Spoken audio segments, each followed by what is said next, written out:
Hello పిల్లలు, welcome back to VBS day 4. చూస్తుండగానే 3 days complete చేసుకున్నాం పిల్లలు. మరి 4th డేకి వచ్చినాం కదా. ఈరోజు మనం లెసన్ ఏందో చూద్దామా పిల్లలు. నేను దేవుడు ఎంపిక. నేను దేవుని ఎంపిక. మనము దేవుని ఎంపిక పిల్లలు. అయితే 3 డేస్లో మనం ఏం నేర్చుకున్నాం? మోషేని దేవుడు ఏ విధంగా ఎన్నుకున్నాడు. మరి ఈరోజు దేవుడు మనల్ని ఎలా ఎన్నుకుంటున్నాడో చూద్దాం పిల్లలు. పిల్లలు ఆలోచించండి ఒకసారి. సృష్టిలో ఏ పనైనా దానికదే జరిగిపోదు పిల్లలు. ఎవరో ఒకరు చేస్తేనే ఆ పనులు అవుతూ ఉంటాయి. ఈ సృష్టిని సృష్టించిన దేవుడు ప్రతిదీ మనకు అనుకూలంగా సమస్తమును క్రియేట్ చేశాడు. మనం దేవునికి ఒబే అయితే ఆయన మన పట్ల తన ప్రణాళికను నెరవేర్చుకుంటూ ఉంటాడు పిల్లలు. అయితే దేవుడు మనము ఎక్కడ ఉండాలో నిర్ణయిస్తాడు. మనకు ఇవ్వవలసిన ఆధిక్యతలను తనే నిర్ణయిస్తాడు. మన జీవితంలోకి మనుషుల్ని తనే పంపిస్తాడు. మన పట్ల తన ప్రణాళికలో తనే నెరవేర్చుకుంటాడు. కానీ పిల్లలు ఇక్కడ మనం చేయవలసింది ఒక్కటే, దేవునికి ఒబే అవ్వడం కదా పిల్లలు. మోషే ఏ విధంగా ఒబే అయ్యాడు? దేవుని ప్రజల్ని ఎలాగో నడిపించాడు. మోషేని మనం మళ్ళొకసారి చూస్తే పిల్లలు, మోషే ఎక్కడుండాలో కూడా దేవుడే నిర్ణయించాడు కదా. మోషే కంటే ముందు యోసేపుని తీసుకుంటే ఒకసారి ఆలోచిస్తే పిల్లలు, దేవుడు తన ప్రజలకి కనాను దేశాన్ని ఇచ్చాడు కదా. అయితే కొన్ని సంవత్సరాల ముందుగానే దేవుడికి సమస్తము తెలుసు కదా. కనాను దేశంలో కరువు వస్తుందని చెప్పి దేవుడు ముందుగానే యోసేపును ఐగుప్తు దేశానికి పంపించాడు. ఎంత గొప్ప దేవుడు కదా పిల్లలు. మన కోసం ముందుగానే ఆలోచించి అన్నీ ముందుగానే రెడీ చేసి పెడతా ఉన్నాడు. యోసేపే కనుక అప్పుడు ఐగుప్తు దేశానికి వెళ్ళకుంటే కనాను దేశంలో కరువు వచ్చినప్పుడు వాళ్ళందరూ చనిపోయే వాళ్ళు పిల్లలు. అందుకే దేవుడు ఒక మాట చెప్తా ఉంటాడు, నువ్వు పుట్టక మునిపే నీ మనవుల్ని నేను ఎరిగి ఉన్నాను. మనం తల్లి గర్భంలో నిర్మింపకబడకముందే తను మన గురించి ఎరిగి ఉన్నాడు కదా పిల్లలు. అదేవిధంగా యోసేపును ఐగుప్తు రాజ్యానికి పంపించి వాళ్ళు కరువు నుండి కాపాడుకోవడానికి దేవుడు ముందుగానే ప్లాన్ చేశాడు. అదేవిధంగా పిల్లలు మనం కూడా కొన్ని రోజులు అమ్మమ్మ వాళ్ళ ఇంట్లో ఉంటాము, కొన్ని రోజులు నానమ్మ వాళ్ళ ఇంట్లో ఉంటాము, హాస్టల్లో ఉంటాము, అమ్మ వాళ్ళ ఇంట్లో ఉంటాం కదా. ఎక్కడున్నా సరే ప్రతిదీ దేవుడి ప్రణాళికనే అయి ఉంటుంది పిల్లలు. ఇంకొకటి ఏమనుకున్నాము? దేవుడు మన జీవితంలో తన చిత్తమైన వ్యక్తుల్ని అలో చేస్తాడు పిల్లలు. ఇప్పుడు చూడండి, మీరు వచ్చి ఇక్కడ కూర్చున్నారు కదా, అది ఖచ్చితంగా దేవుని చిత్తం. నేను ఎలా చెప్పగలనంటే, ఎవరో ఒక అన్న చెప్తేనే కదా పిల్లలు మీరు ఇక్కడికి వచ్చింది. ఎవరో ఒక అక్క ఇన్వైట్ చేస్తేనే వచ్చారు కదా. లేదంటే ఏదో పోస్టర్ చూసి వచ్చి ఉంటారు కదా. లేదంటే ఎక్కడో విని వచ్చి ఉంటారు కదా. మీరు అనుకుంటుండొచ్చు నేనే ఇక్కడికి వచ్చి కూర్చున్నా అని. కాదు పిల్లలు, ఇది ఖచ్చితంగా దేవుడి ప్రణాళిక. దేవుడు మీ జీవితంలో అలో చేసిన మనుషుల ద్వారా ఇక్కడ వచ్చి కూర్చుంటున్నారు. అయితే మీరు వాక్యం వింటున్నారు కదా పిల్లలు, అది ఎంత గొప్ప ఆధిక్యత అంటే చాలా గొప్ప ఆధిక్యత పిల్లలు. ఇలాంటి ఆధిక్యత మనం ముందు లెసన్లో చూసినట్లుగా అబ్రహాము, ఇస్సాకు, యాకోబు, మోషేలతో దేవుడు ఏ విధంగా మాట్లాడాడో ఈరోజు నీతో దేవుడు మాట్లాడబోతున్నాడు పిల్లలు. ఎలాగో తెలుసా? వాక్యం ద్వారా. అయితే దేవుడు ప్రతిసారి మనతో మాట్లాడడానికి మనకు ఒక గొప్ప ఆధిక్యతను దయచేసిండు. అదేంటో తెలుసా పిల్లలు? బైబిల్. మీరు ఎప్పుడైనా బైబిల్ చదివారా పిల్లలు? ఓకే, ఇంతకుముందు చదవకపోయి ఉంటే ఇక నుంచి చదవడానికి మీరు ప్రయత్నం చేయండి. ఎందుకంటే దేవుడు మనం నేర్చుకున్నట్లుగా అబ్రహాం నుంచి మోషే వరకు ఎలాగో మాట్లాడాడో మనతో బైబిల్ ద్వారా మాట్లాడతాడు పిల్లలు. అయితే ఇక్కడ ఇంకొక గొప్ప ఆధిక్యత ఏంటంటే, యొకేబేదు తన కుమారుని కోసం ప్రార్థించినప్పుడు, దేవుడా ఈ బుట్ట నీళ్ళలో మునిగిపోకుండా, నా కొడుకు ఎక్కడికి వెళ్ళకుండా మీరు సహాయం చేయండి అన్నప్పుడు దేవుడు ఆ ప్రార్థన విన్నాడు పిల్లలు. విని ఆ బేబీ, ఆ శిశువు ఎవరి దగ్గరికి వెళ్ళాలో వాళ్ళ దగ్గరికే పంపించాడు పిల్లలు. ఒక తల్లి ప్రార్థన దేవుడు ఏ విధంగా విన్నాడో మనకి ఇక్కడ అర్థమవుతా ఉంది.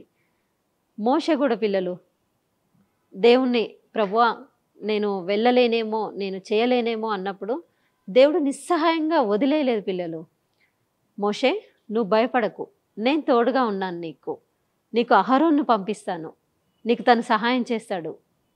నీ ద్వారా నా ప్రణాళికను నెరవేర్చాలనుకుంటున్నాను, నువ్వు వెళ్ళాలి అని ధైర్యం ఇచ్చి సపోర్ట్ ఇచ్చి పంపించింది పిల్లలు. అయితే మనము ఇప్పుడు దేవుని వైపు చూడాలి.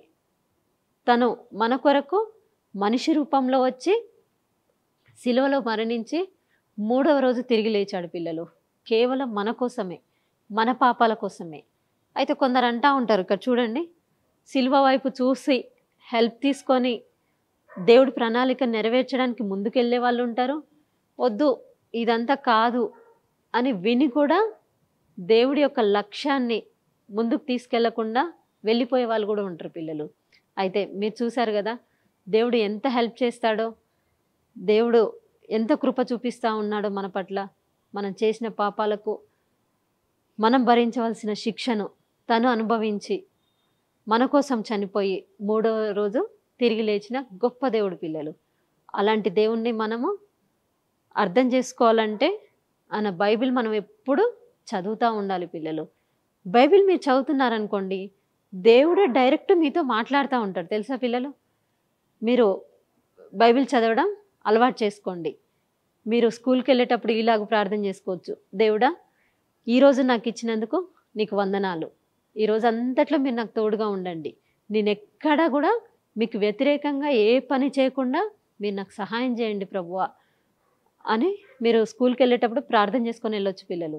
మళ్ళీ వచ్చాక, దేవా ఈరోజు నాకు తోడుగా ఉండి నన్ను నడిపించినందుకు మీకు వందనాలని కృతజ్ఞతాస్తుతులు చెప్పొచ్చు. అలాగ చెప్పడం ద్వారా దేవుడు ఎంత సంతోషిస్తాడో తెలుసా పిల్లలు. ఒకసారి మనం నేర్చుకున్నాం కదా, డే 1లో అబ్రహాము 100 ఇయర్స్ అయినా కూడా దేవుడు చేసిన వాగ్దానం నెరవేరకపోయినా కూడా అబ్రహాము దేవుణ్ణి స్తుతిస్తూనే ఉన్నాడు, ఆరాధిస్తూనే ఉన్నాడు. అప్పుడు దేవుడు ఏమన్నాడు పిల్లలు, అబ్రహాము నీతిమంతుడని చెప్పాడు కదా పిల్లలు. మరి మన జీవితంలో కూడా దేవుడి వాగ్దానాలు, దేవుడి చిత్తం కొంచెం లేట్ అవ్వచ్చు, అయినా మనం నిరాశ పడకుండా దేవుని ఎప్పుడు ప్రార్థిస్తూనే ఉండాలి. తను చేసిన చిన్న చిన్న మేళ్ళైనా సరే వాటిని గుర్తించి మనం ఆయనకు ఎప్పుడు థ్యాంక్స్ చెప్తూనే ఉండాలి. అదే ఆయనకు ఆరాధన పిల్లలు. అప్పుడు దేవుడు కూడా చాలా సంతోషిస్తాడు. నా బిడ్డ చూడు, నేను ఎంత చిన్న సహాయం చేసినా ఎంత సంతోషిస్తున్నాడో, సో నేను ఇంకా పెద్ద సహాయం చేస్తాను నా బిడ్డకి అని మన పట్ల తన కృపను కుమ్మరిస్తూనే ఉంటాడు పిల్లలు. అయితే తన ప్రణాళిక మనల్ని సృష్టించినందుకు దేవుడు ఒక ప్రణాళిక ద్వారానే సృష్టించుంటాడని మనం అనుకున్నాం కదా పిల్లలు. అది ఏంటి ప్రభువా, నా ద్వారా మీరేం పని చేయాలనుకుంటున్నారు, నేను మీకు ఏ విధంగా సహాయపడగలను ప్రభువా, మీరు నన్ను ఎలాగైనా మీ చిత్తానుసారంగా వాడుకోండి అని మనం కంప్లీట్గా దేవునికి విధేయత చూపిద్దాం పిల్లలు. అందరూ మోకాలు ఉంచండి పిల్లలు. ఒక చిన్న మాట ప్రేయర్ చేసుకుందాము. దేవా, ఇప్పటి వరకు మీరు నడిపించినారు మమ్మల్ని, ఇక ముందు కూడా మీరే మమ్మల్ని నడిపించగలిగిన దేవుడు. మోషని ఏ విధంగా అయితే నడిపించి మీ చిత్తాన్ని నెరవేర్చుకున్నారో, నన్ను సృష్టించిన నా దేవా, నా ద్వారా మీ ప్రణాళిక ఏదైతే ఉందో మీరు అది నెరవేర్చుకోండి అని ఒక్క మాట ప్రార్థన చేద్దాం పిల్లలు.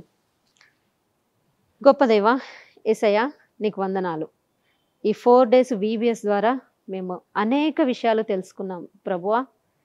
మరి నన్ను సృష్టించిన నా సృష్టికర్త నేను నీకు విధేయత చూపిస్తూ ఉన్నాను. నన్ను ఏ విధంగా వాడుకుంటారో మీ చిత్తం ప్రభువా, మీ ఇష్టము.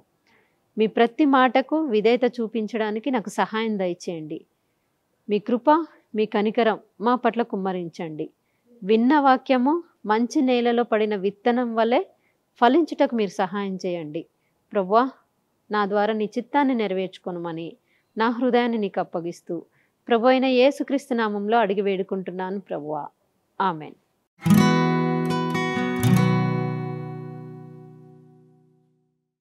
ఓకే పిల్లలు, ఇంకా 4 days VBS కంప్లీట్ అయింది కదా.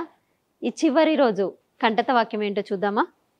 మనము తన ఎదుట పరిశుద్ధులమును నిర్దోషులమునై ఉండవలనని జగత్తు పునాది వేయబడక మునిపే ప్రేమ చేత ఆయన క్రీస్తులో మనలను ఏర్పరచుకొనెను కదా పిల్లలు.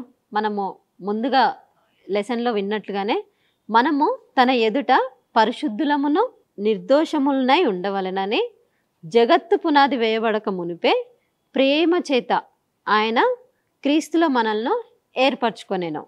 ఎఫెసీలకు రాసిన పత్రిక 1వ అధ్యాయము 6వ వచనం.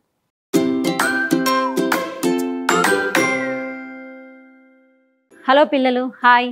మనము ఇంకా ఫైనల్గా డే 4 క్రాఫ్ట్లోకి వచ్చాం నాన్న. మీకు మీ దగ్గరలో ఉన్న అన్న వాళ్ళు అక్క వాళ్ళు మీకు ఈ షీట్స్, ఈ 2 కలర్ షీట్స్ మీకు ఇస్తారు. వాటిని ఒకసారి చూడండి నాన్న జాగ్రత్తగా.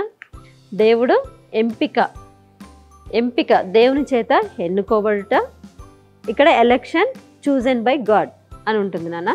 వీటిని చాలా జాగ్రత్తగా గుర్తుపెట్టుకోండి. అయితే మీరు ఫస్ట్ ఏం చేస్తారంటే, మీకు ఏదైతే ఉందో ఈ రెడ్ కలర్ ఇలా మిడిల్కి ఫోల్డ్ చేసి ఇలా కట్ చేసుకోండి నాన్న. ఓకేనా? మీకు సీజర్ సింబల్ ఉంటుంది. ప్రతిదీ ఇట్లా లేయర్గా ఇట్లా కట్ చేసేయండి. ఓకే. ఆ తర్వాత మీకు ఇవ్వబడిన మరొక షీట్ తీసుకొని ఇక్కడ మీరు ఒకటి చిన్న విషయాన్ని చూడండి నాన్న. ఒక సైడ్ ఏమో డాట్ సింబల్ ఉంటుంది, చుక్క ఇది ఉంటుంది. వేరొక సైడ్ వచ్చేసి ఇట్లా డబ్బా షేప్లో ఉంటుంది. ఓకేనా నాన్న? వీటిని మీరు కట్ చేసి ఈ విధంగా పెట్టాల్సి ఉంటుంది నాన్న. ఏదైతే మనకు ఈ రెడ్ కలర్లో ఎంపిక సైడ్ డాట్ సింబల్ ఉందో, రెడ్ కలర్ది ఫస్ట్ పైకి వచ్చేలాగా చూసుకొని ఎల్లో కలర్ది ఇలా ఇన్సర్ట్ చేయాల్సి ఉంటుంది. ఇలా లోపలికి ఇట్లా ఇన్సర్ట్ చేయాల్సి ఉంటుంది నాన్న. నెక్స్ట్ ఒక్కసారి ఇలా టర్న్ చేస్తే ఇక డబ్బా షేప్ ఉంది కదా ఎల్లో కలర్ షీట్ పైన, ఆ డబ్బా షేప్ని ఈ పింక్ కలర్ ఈ కటింగ్స్లోకి ఇట్లా ఇన్సర్ట్ చేయాల్సి ఉంటుంది. ఇన్సర్ట్. ఓకేనా నాన్న? అప్పుడు మనకు దాన్ని ఎంపిక ఇలా ఫోల్డ్ చేస్తే మీకు పైన ఎంపిక అని కనిపిస్తుంది. ఇట్లా ఓపెన్ చేస్తే దానియేలు దేవుని చేత ఎంపిక చేయబడ్డాడు అని ఒక సైడ్ ఉంటుంది. దానియేలు దేవునికి బహుప్రియుడు అని ఉంటుంది. ఇట్లా టర్న్ చేసానన్న దావీదు, నెక్స్ట్ దావీదు గురించి ఉంటుంది. దావీదు దేవుని చేత ఎంపిక చేయబడ్డాడు, దావీదు దేవుని హృదయానుసారుడు. ఇవి మ్యాచ్ అయితే మీకు ఇది పర్ఫెక్ట్గా వచ్చినట్లేనన్న. తర్వాత ఇలా ఫోల్డ్ చేసి క్లోజ్ చేయడం. ఓకేనా పిల్లలు? బాయ్.